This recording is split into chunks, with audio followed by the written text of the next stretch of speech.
journal. Yasmine Adoko.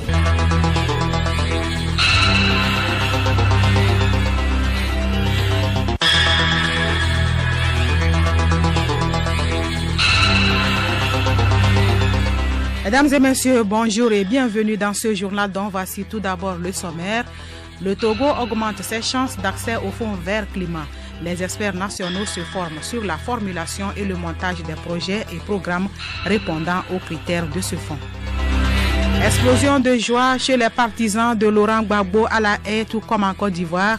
Les juges de la Cour pénale internationale ont demandé ce mardi la remise en liberté immédiate de l'ancien président et de son ex-ministre Charles Blé Goudé. Gabon, Ali Bongo a présidé la prestation de serment du nouveau gouvernement.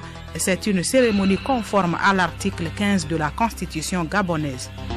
Et puis sport tennis, bouquet final ce mercredi à Lomé des championnats ITF 4 de tennis de l'Afrique de l'Ouest et centrale. Les gagnants individuels et par équipe seront récompensés sur les cours de tennis du stade municipal de Lomé.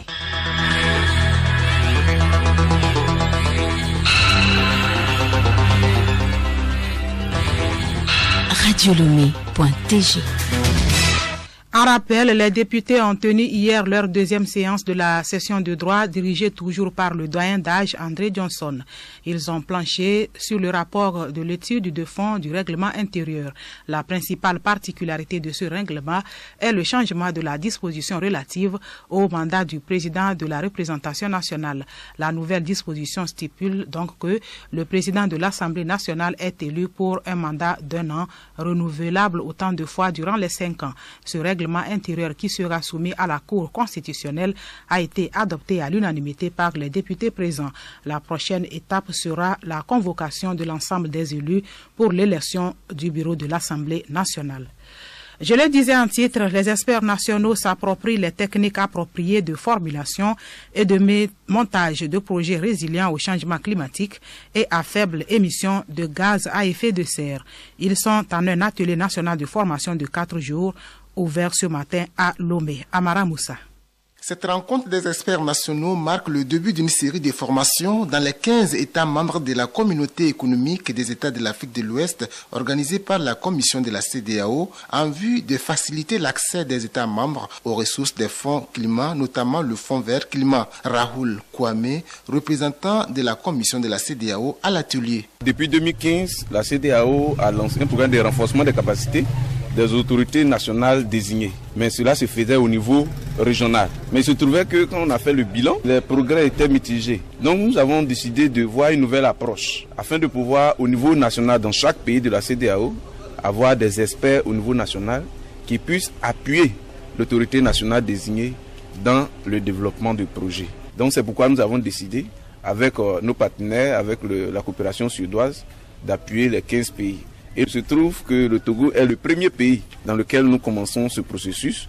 Et toute l'année 2019, nous allons poursuivre le processus sur les 14 autres pays afin que d'ici la fin de l'année, on puisse avoir dans chaque pays des experts qui puissent réellement être capables d'initier des projets et d'accompagner l'autorité nationale désignée dans le développement de projets, quitte à pouvoir poursuivre le processus après avec les entités nationales ou internationales accréditées au niveau du Fonds vert climat et du Fonds d'adaptation. Cette formation permettra au Togo de pouvoir monter des projets soit d'adaptation, soit d'atténuation répondant aux critères du Fonds vert pour le climat. Agrigna et Sossam, point focal national de ce fonds.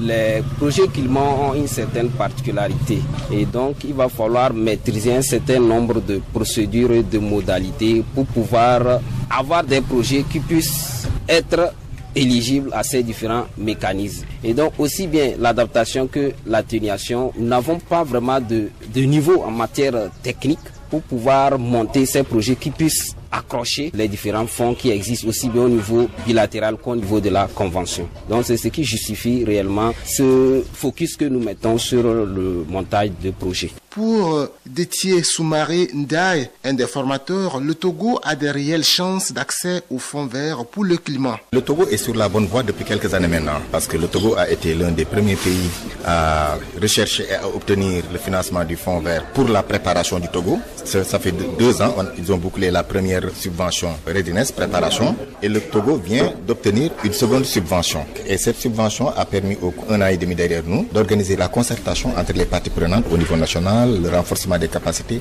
et surtout le développement d'un programme pays. Ça, c'est un acquis indéniable. Alors, quand on y ajoute ces renforcements de capacités soutenus par la CEDEAO, je pense que d'ici très peu de temps, le Togo va se montrer beaucoup plus performant dans ses efforts de mobilisation de ressources financières liées au climat. Dans le cadre de la mise en œuvre de ces contributions déterminées au niveau national, le Togo a besoin d'une importante somme de 3,54 milliards de dollars US pour la période 2020-2030.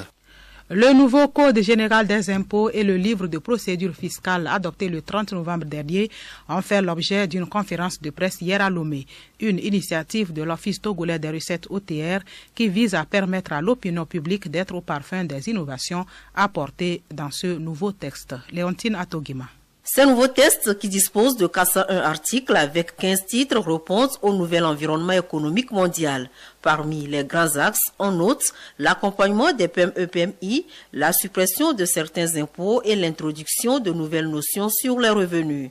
Adoyi Essouavana, commissaire des impôts à l'OTR.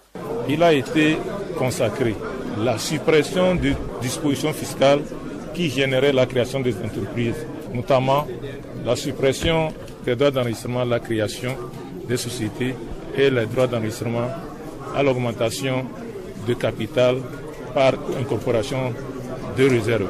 Il y a aussi des dispositions qui regardent les PME-PMI. Il a été mis en place un guichet unique de titres fonciers.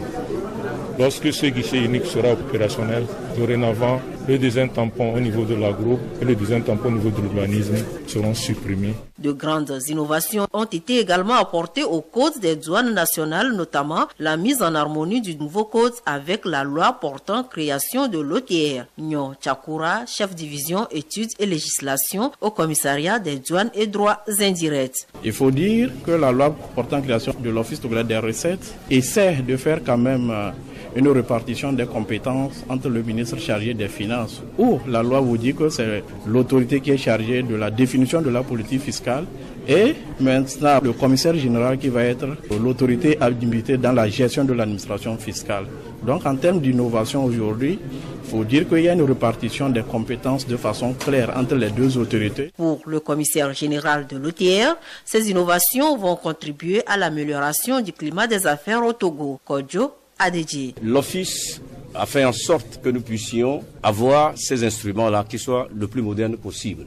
Vous savez, en fiscalité intérieure, nous avons une trentaine de taxes à payer par les opérateurs économiques. C'est beaucoup de charges et pour nous et pour les opérateurs économiques. Nous les avons réduits à une dizaine.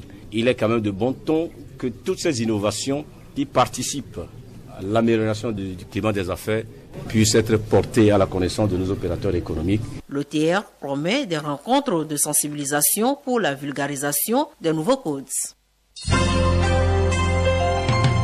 Le journal Yasmine Adoko.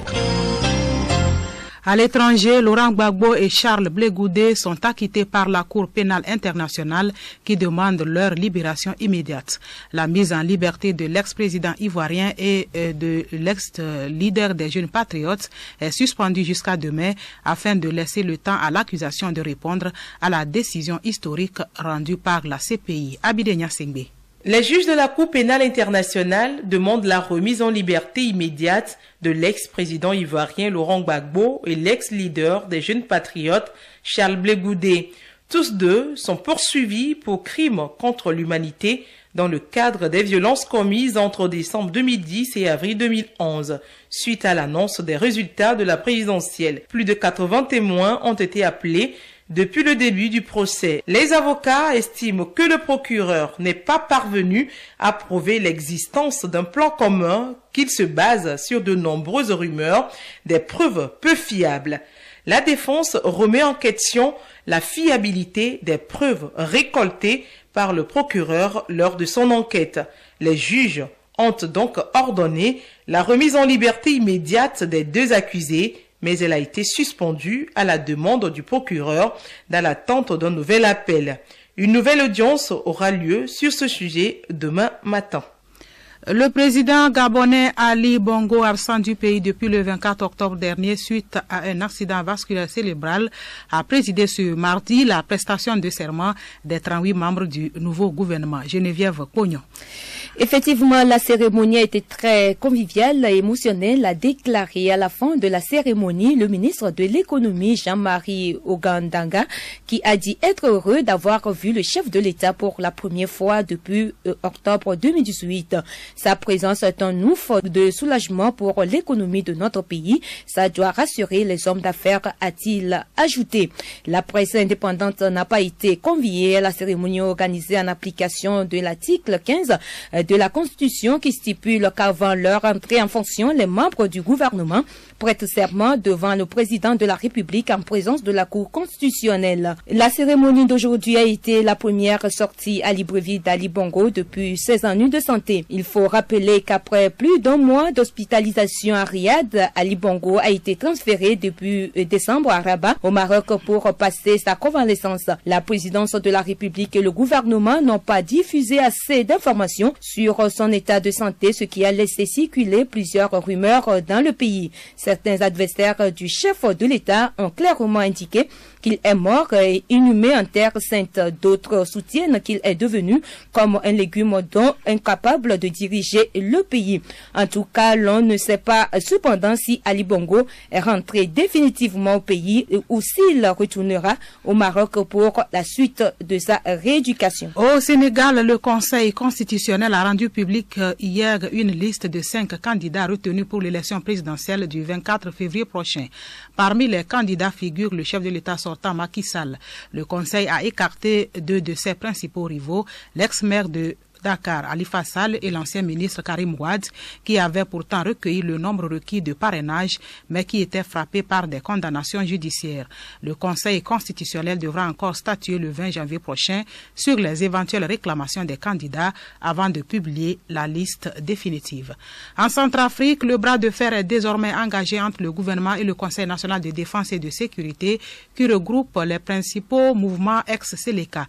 Le Conseil a lancé au gouvernement un ultimatum pour quitter Bambari. Selon les ex-Seleka, cette décision du président de maintenir la célébration de la Journée mondiale de l'alimentation à Bambari, qui aurait contraint ses combattants à reculer. Le gouvernement centrafricain n'a pas encore réagi officiellement à cet ultimatum. Une source gouvernementale estime qu'ils veulent plutôt montrer leurs muscles à 10 jours du début des négociations pour voir bandes armées qui vont s'ouvrir à Khartoum. Et puis, ce mardi est une journée cruciale pour Theresa May. Les 650 députés vont voter ce soir sur l'accord de Brexit conclu par la première ministre britannique avec Bruxelles. Un accord critiqué de toutes parts, aussi bien par ceux qui sont favorables à une sortie du Royaume-Uni de l'Union européenne le 29 mars que ceux qui y sont opposés.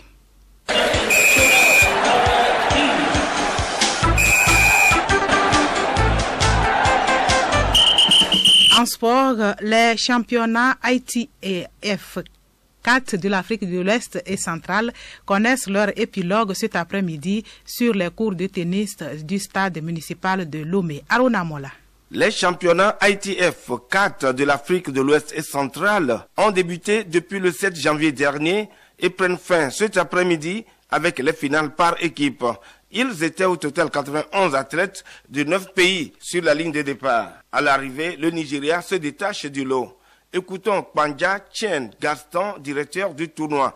Il nous livre ses impressions sur cette compétition. Le Togo a pris la première place dans la catégorie des filles de 16 ans et moins. Et c'est Dochevania qui est en tête de ce circuit pour la catégorie des filles 16 ans et moins.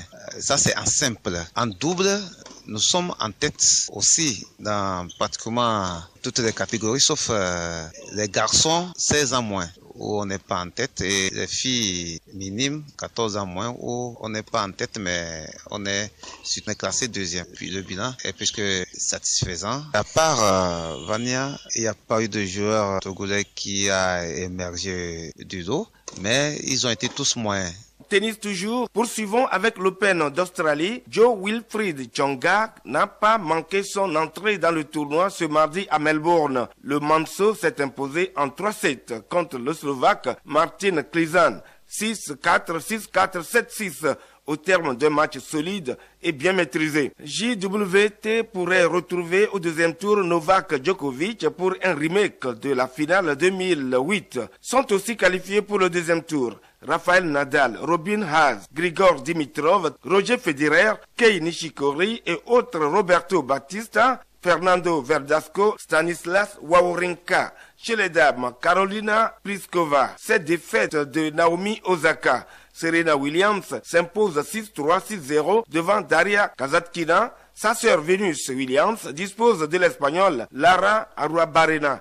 Et puis Simona Halep aussi se qualifie devant l'Estonienne Kaya Kanepi. Un mot du football pour refermer cette page. Les éperviers U20 du Togo jouent un match amical international contre leurs homologues du Burkina Faso le mercredi 23 janvier prochain au stade municipal de Lomé. Un peu plus d'une vingtaine de joueurs sont convoqués à cet effet par la FTF pour cette rencontre.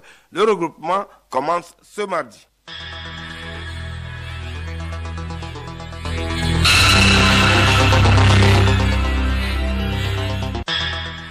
Cette édition s'achève. L'actualité du jour sur le continent, c'est l'explosion de joie chez les partisans de Laurent Gbagbo.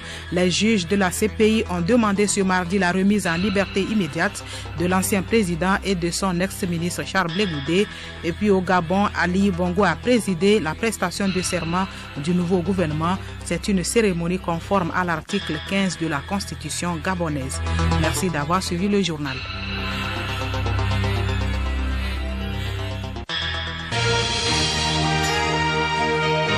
Radio Lomé, boîte postale 434, email radiolomé@radiolomé.tg.